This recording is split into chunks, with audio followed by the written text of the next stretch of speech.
వర్షాకాలంలో వాతావరణంలో మార్పులు వస్తున్నాయి. వర్షాలు కురవాల్సినటువంటి సమయంలో వర్షాలు లేక తీవ్రమైనటువంటి ఎండలతో పాటు కొద్దిపాటి అటు వడగాలు కూడా వీస్తున్నటువంటి పరిస్థితి అయితే ఉంది. అసలు ఎందుకు వాతావరణంలో మార్పులు, అసలు వర్షాలు కురిసే అవకాశం ఉందా, కురిస్తే ఏ ప్రాంతాలకు వర్షాలు ఉంటాయనేది ప్రస్తుతం విశాఖ వాతావరణ కేంద్రం అధికారి జగన్నాథ్ కుమార్ గారు ఉన్నారు. ఏం సార్, అసలు వర్షాకాలం జోరుగా వర్షాలు కురుస్తాయి ఇట్లా అనుకుంటారు, కానీ ఇప్పుడేమో ఎండలు, విపరీతమైన ఎండలు, వడగాలులు కూడా వీస్తున్న స్థాయిలో ఉంది. కారణం ఏమై ఉండొచ్చు?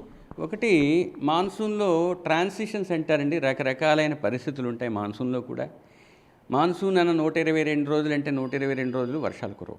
నిజానికి మాన్సూన్ అంటే నైరుతి గాలులతో పాటు తేమ ఉన్నట్టయితే వర్షం పడటం, అంటే గాలులు కూడా ఇంపార్టెంటే. నిజానికైతే గడిచిన కొన్ని రోజుల్లో వర్షం తగ్గినప్పటికీ రాష్ట్రంలో ముఖ్యంగా ఉత్తర దక్షిణ కోస్తా జిల్లాల్లో 40 నుంచి 50 కిలోమీటర్ల వేగంతో మాన్సూనల్ విండ్స్ కంటిన్యూ అయ్యాయి. కాబట్టి మాన్సూన్ పరిస్థితులు అయితే ఉన్నాయి. అయితే ఎందుకు ఈ విధమైనటువంటి ఎండలు? రెండవ పాయింట్కి వచ్చినట్టయితే ముఖ్యంగా జనాలకి ఈ కంఫర్ట్ ఫ్యాక్టర్ కూడా ఒకటి, మాయిశ్చర్ కూడా ఉంది కానీ కావాల్సినంత లేదు, అనుకూలమైన పరిస్థితి లేదు. సపోజ్ మీకు మాన్సూన్ టైంలో లో లెవెల్ జెట్ అనేది ఉంటుంది, దాని యొక్క స్ట్రెంగ్త్ కూడా స్ట్రాంగ్గా ఉంటే అరేబియా సముద్రం నుంచి వచ్చే గాలులతో పాటు తేమ కూడా ఇంతవరకు వస్తుంది.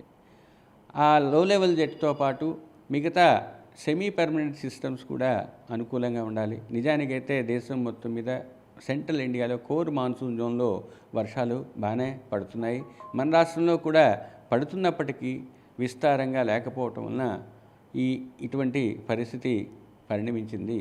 కానీ ప్రస్తుతం ఆగ్నేయ ఉత్తరప్రదేశ్ పరిసర ప్రాంతాల్లో ఒక సుస్పష్ట అల్పపీడనం ఈరోజు వాయుగుండంగా పరిణమించింది. దాంతో పాటున్న క్లౌడ్ రెజీమ్ మరియు మాన్సూన్ అనుకూలమైన పరిస్థితులు ఉండటం వలన రాబోయే వారం రోజులు కూడా రాష్ట్రంలో చెదురుముదురుగా వర్షాలు పడే అవకాశం ఉంది. దీంతో పాటు ముఖ్యంగా ఉత్తర కోస్తా, దక్షిణ కోస్తా జిల్లాల్లో మొదటి 2 రోజులు పలు చోట్ల తేలికపాటి నుంచి మోస్తరు వర్షపాతం, 3వ రోజు అధికమైన ప్రాంతాల్లో తేలికపాటి నుంచి మోస్తరు వర్షపాతం, మిగిలిన 3 రోజుల్లో ఉత్తర దక్షిణ కోస్తా జిల్లాల్లో పలు ప్రాంతాల్లో, ఉత్తర కోస్తా 7వ రోజు పలు ప్రాంతాల్లో, దక్షిణ కోస్తా 1-2 ప్రాంతాల్లో తేలికపాటి నుంచి మోస్తరు వర్షపాతం నమోదయ్యే అవకాశం ఉంది.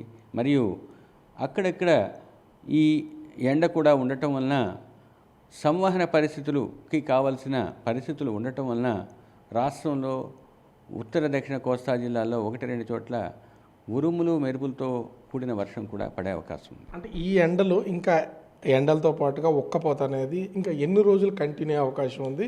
ఈ వర్షాలు వస్తే ఆటోమేటిక్గా తగ్గుతుంది. ఇప్పుడు మేము చెప్పుకున్నట్టుగా అధికమైన ప్రాంతాల్లో లేదా పలు ప్రాంతాల్లో తేలికపాటి నుంచి మోస్తరు వర్షపాతం పడే అవకాశం ఉంది. అంటే రాష్ట్రంలో క్లౌడ్ రెజీమ్ లేదా క్లౌడ్ ఆర్గనైజేషన్, అంటే మేఘాల యొక్క విస్తరణ రాష్ట్రంలో పలు ప్రాంతాల్లో ఉండే అవకాశం ఉన్నందువల్ల ఈ మేఘాల యొక్క రీచ్ ఎక్కువ ప్రాంతాల్లో ఉన్నట్టయితే ఎండలు కూడా తగ్గే అవకాశం ఉంది. 75% ఏరియాస్లో ఇటువంటి పరిస్థితులు ఉన్నందువల్ల రాష్ట్రంలో పలు ప్రాంతాల్లో రాబోయే వారం రోజులు ఎండ యొక్క ఉధృతి తగ్గే అవకాశం ఉన్నది. ఓవరాల్గా చూస్తే రాష్ట్రంలో వాతావరణం కొంత ఎండలో వేస్తున్నా, కొంత వడగాలుల ప్రభావం ఉన్నా కూడా, అంటే కురవాల్సిన పరిధిలో వర్షము ఇప్పుడైతే కురిసే అవకాశం ఉంది. అటు యూపీ, ఉత్తరప్రదేశ్ పరిసర ప్రాంతాల్లో సుస్పష్టమైనటువంటి అల్పపీడనం ఇప్పుడు వాయుగుండంగా మారినటువంటి నేపథ్యంలో రానున్న వారం రోజులు ఆంధ్రప్రదేశ్లో అనేక ప్రాంతాల్లో మోస్తరు నుంచి వర్షాలు కురిసే అవకాశం ఉందని విశాఖ వాతావరణ శాఖ అధికారి జగన్నాథ్ కుమార్ చెప్తున్నటువంటి పరిస్థితి కనిపిస్తోంది. కెమెరామెన్ రాముతో రాజు, బిగ్ టీవీ, విశాఖపట్నం.